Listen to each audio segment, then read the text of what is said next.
Assalamualaikum warahmatullahi wabarakatuh. Perkenalkan, saya Lutfiana Widiasti, NPM 241. Di sini saya akan mempresentasikan proposal penelitian saya yang berjudul Pengaruh Penggunaan Media Audiovisual terhadap Hasil Belajar Siswa kelas 5 di SD Negeri Kretek. Bab 1 pada proposal penelitian ini mencakup latar belakang, identifikasi masalah, pembatasan masalah, rumusan masalah, tujuan penelitian, dan manfaat penelitian. Latar belakang masalah penelitian ini yaitu, pendidikan ialah usaha sadar dan bertujuan untuk mengembangkan kualitas manusia dan merupakan kebutuhan sepanjang hayat. Oleh karena itu, tujuan pendidikan nasional adalah mencerdaskan kehidupan bangsa dan mengembangkan manusia Indonesia seutuhnya. Dari tujuan pendidikan nasional itu diharapkan menghasilkan SDM yang berkualitas. Pendidikan yang berkualitas ini bertumpu pada lembaga pendidikan yang tidak hanya membekali kemampuan kognitif saja, tetapi juga kemampuan afektif dan psikomotorik. Upaya yang dilakukan untuk mencegah rendahnya prestasi atau hasil belajar salah satunya adalah dengan memperbaiki penyampaian belajar kepada siswa melalui media yang dapat membuat siswa tertarik dan menyenangkan ketika belajar. Dengan digunakannya media pendidikan sebagai suatu sarana komunikasi dalam pembelajaran, maka pengajar akan lebih menarik perhatian peserta didik dan materi pembelajaran akan lebih jelas maknanya, sehingga lebih dapat dipahami oleh para peserta didik dan memungkinkan peserta didik menguasai tujuan mengajar dengan lebih baik. Untuk menghindari variabilisme dan menekankan pengalaman yang konkret kepada siswa dalam menyampaikan materi pembelajaran, dapat digunakan media tampak dengan audiovisual, sesuai dengan fungsinya seperti yang diungkapkan oleh Yusufadi Maso tentang manfaat media audiovisual, yaitu mendorong motivasi belajar dan memperjelas daya serap dalam menerima pembelajaran. Berdasarkan penelitian di atas, maka penulis tertarik untuk melakukan penelitian lebih lanjut dengan judul Pengaruh Penggunaan Audiovisual terhadap Hasil Belajar Siswa kelas 5 di SD Negeri Kretek.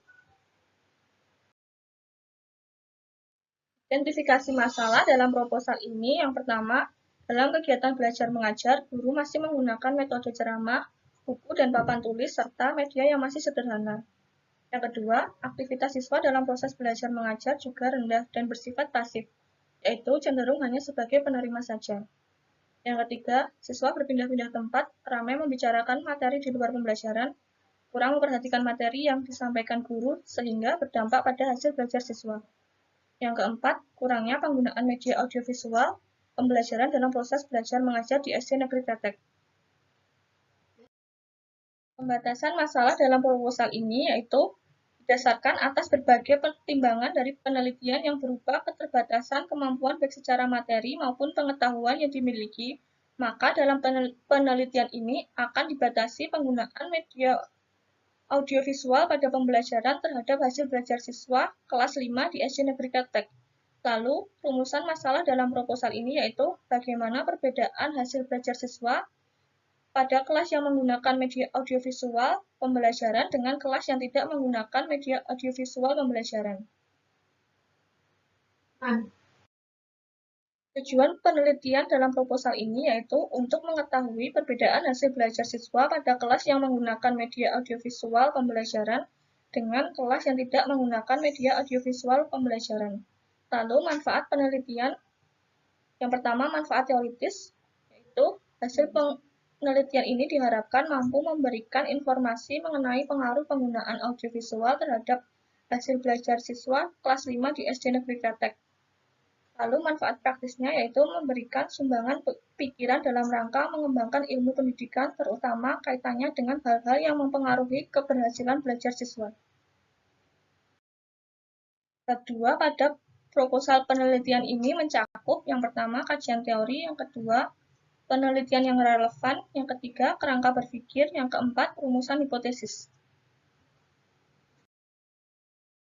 Kajian teori dalam proposal penelitian ini mencakup yang pertama, pengertian hakikat belajar, yang kedua, pengertian hasil belajar, yang ketiga, kategori pencapaian hasil belajar, yang keempat, pengertian media pembelajaran, yang kelima, fungsi media pembelajaran, Yang keenam, manfaat media pembelajaran. Yang ketujuh, tujuan media pembelajaran. Yang kedelapan, pengertian dan fungsi media audiovisual. Penelitian yang relevan yang saya gunakan yang pertama yaitu dari Sopdik tahun 2016 yang berjudul Pengaruh Penggunaan Media Audiovisual Terhadap Motivasi dan Prestasi Belajar Siswa dalam Pembelajaran Sejarah Kebudayaan Islam. Yang kedua, dari Sandra Oktadianata 2011 yang berjudul Pengaruh Penggunaan Media Audiovisual Terhadap Peningkatan Motivasi dan Hasil Belajar Siswa kelas 11 pada standar kompetensi memperbaiki sistem start dan pengisian.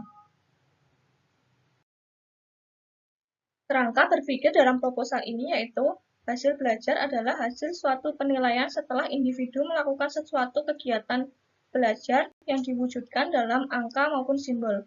Hasil belajar yang baik dapat dicapai dengan kualitas pembelajaran yang efektif dan efisien. Pemilihan media pembelajaran yang tepat dapat menentukan tingkat pemahaman siswa terhadap suatu materi. Penggunaan media audiovisual dalam proses kegiatan pembelajaran akan lebih menarik dan siswa akan menjadi lebih aktif berpartisipasi. Selain itu, siswa akan lebih jelas memahami materi ajar dan mudah mengingatnya. Berdasarkan hubungan tersebut, maka diduga dan dibedakan hasil belajar siswa antara kelas yang menggunakan media audiovisual atau kelas eksperimen dengan kelas yang tidak menggunakan media audiovisual atau kelas kontrol. Rumusan hipotesis dalam proposal ini yaitu berdasarkan rumusan masalah, landasan teori, dan kerangka berpikir yang telah diuraikan sebelumnya, maka dapat diajukan hipotesis penelitian sebagai berikut. Hasil belajar siswa yang diberi pembelajaran dengan media audiovisual lebih tinggi dibanding dengan siswa yang tidak diberi pembelajaran dengan media audiovisual. Bab 3 dalam penelitian ini mencakup yang pertama, waktu dan tempat penelitian, yang kedua, rancangan atau desain penelitian, yang ketiga, populasi dan sampel, yang keempat, variabel penelitian, yang kelima, teknik pengumpulan data, yang keenam, uji validitas dan reliabilitas instrumen, yang ketujuh, teknik analisis data. Waktu dan tempat penelitian ini dilaksanakan pada tahun ajaran 2020-2021, dilaksanakan di SD Negeri Kretek. Yang selanjutnya, desain penelitian.